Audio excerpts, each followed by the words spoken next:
Miss miss miss Shamim Patwari miss করেছেন সেঞ্চুরিটাও, চোখে মুখে আফসোস। তবুও সবাই যেভাবে শুভেচ্ছা জানাচ্ছে তাতে করে একটা জিনিস অন্তত নিশ্চিত, শামীম পাটোয়ারি ব্যাট হাতে দারুণ কিছুই করেছেন। সাধারণত এমন ছবি দেখাতো কেউ সেঞ্চুরি বা 5 উইকেট পেলেই মেলে।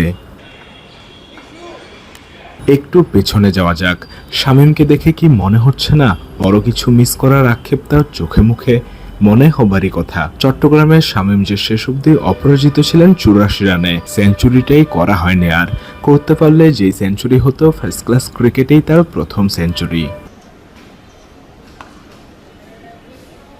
শেষ অবধি নামের পাশে সেঞ্চুরি যোগ হয়নি, কিন্তু শামীম ঠিকই খেলেছেন দারুণ এক ইনিংস, বিশেষ করে তখন যখন তার দলের এমন কিছু দরকার ছিল ভীষণ। 140 রানে 7 উইকেট হারানো দলকে 252 অবধি নিয়ে যাওয়ার কাজটা মূলত শামীমই করেছেন।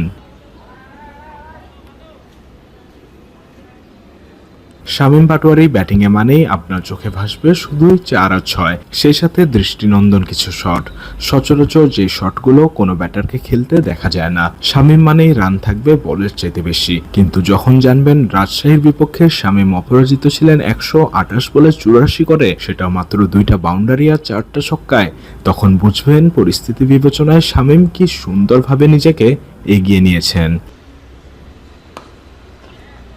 সবকিছু ঠিকই যাচ্ছিল, সমস্যা বাঁধল অহিনের করা ম্যাচের 69তম ওভারটায়। ওভারের শেষ বলে বা তার আগের বলে সিঙ্গেল নিতে থাকা শামীম হুট করে প্রথম বলেই 1 নিলেন। এরপর যেই ভয়টা সবাই পাচ্ছিল 4 নম্বর বলে, সেটাই হলো। শামীমও অপরাজিত থেকে গেলেন প্রথম সেঞ্চুরি থেকে মাত্র 16 রান দূরে।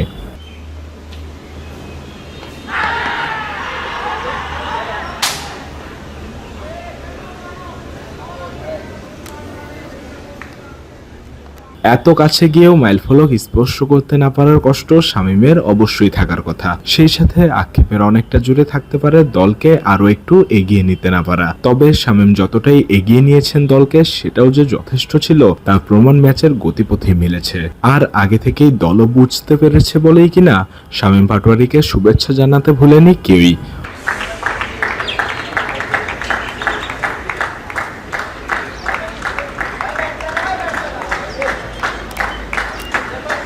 অবশ্য এমন দিনে শামীমের তো শুভেচ্ছা প্রাপ্যই ছিল।